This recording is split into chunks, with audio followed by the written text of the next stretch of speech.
Hello everyone, I am Professor Shalini Sahay from EC Department, SIRT, Bhopal. Today in this lecture, I will introduce the networks.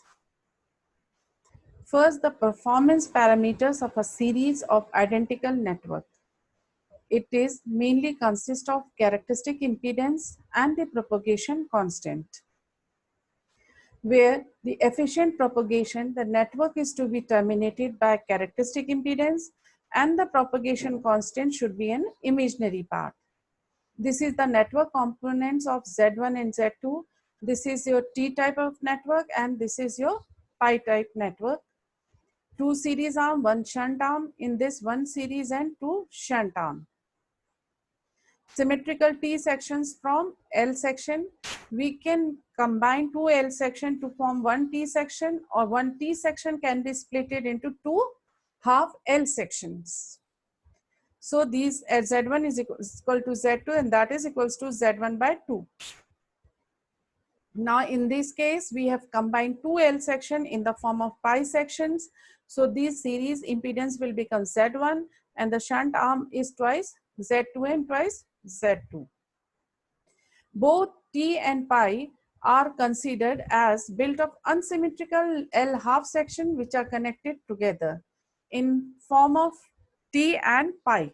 A series connection of several T and pi networks leads to so-called ladder networks and which are indistinguishable one from the other except for the end of terminating L half sections. This is the ladder network made from T section. Here we have connected like it is clear in the picture that T sections are connected in series to form one ladder section.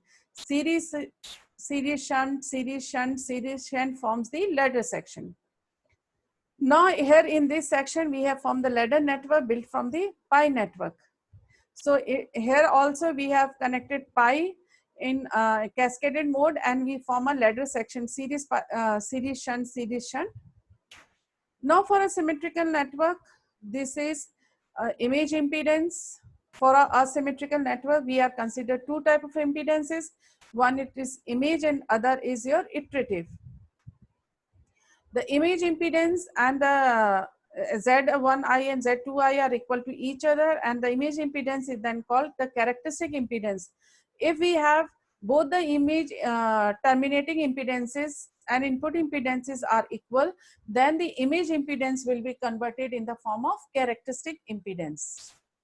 In the symmetrical T network, where it is terminated in Z0, its input impedance will also be in Z0.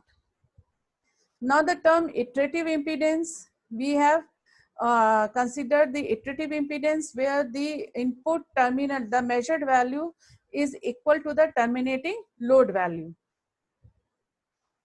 For symmetrical T section, the characteristic impedance we have derived by, we have connected the Z1, Z2, Z2 and the terminated load is Z0 and the input impedance is also equals to Z0.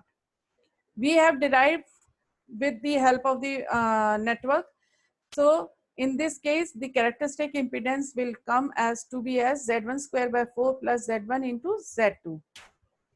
Now this is the characteristic impedance for a symmetrical T section. This is the characteristic impedance of the pi section. Here we have also derived the formula for the characteristic impedance of the pi network. It is clearly given as. Now we have also derived with the help of the product of ZOC and ZSC open circuit impedance. If we made this terminal as open, so this and this will be in series. If this is short circuited, then this and this will be in parallel and come in series with Z1 into Z2. Propagation constant, the magnitude ratio does not express the complete network performance. The phase angle should also be represented there. So e to the power of gamma is I1 upon I2 or V1 upon V2, where gamma is a complex variable and it is given by alpha plus j beta. So we have taken gamma as a complex variable and which have two values. A is the magnitude or attenuation constant and beta is the phase. Here we have described it. Phase constant. If a number of sections all have a common Z naught, then the ratio of current will be given by this relation. Z naught and gamma of symmetrical network. Now we will introduce the characteristic impedance and the gamma. And we have also derived the arms in terms of the propagation constant. And we have derived the formula for the propagation constant of the symmetrical network. And we have taken gamma is equals to natural log. The input impedance of any T network terminated in any impedance ZR, which may be written in terms of hyperbolic functions. We have derived Zin, ZSC, and then the tan hyperbolic gamma is equals to under root of ZSC upon ZOC, and the characteristic impedance is the geometrical product or mean of open circuit impedance and the short circuit impedance. Now we have also considered the filter fundamentals for the pass and stop band also. Here we have converted the sine gamma propagation in the terms of Z1 and 4Z2. And this condition implies a stop band for attenuation band. This is the phase angle in the pass band and this is the stop band. These are the condition of the impedances stop band, pass band.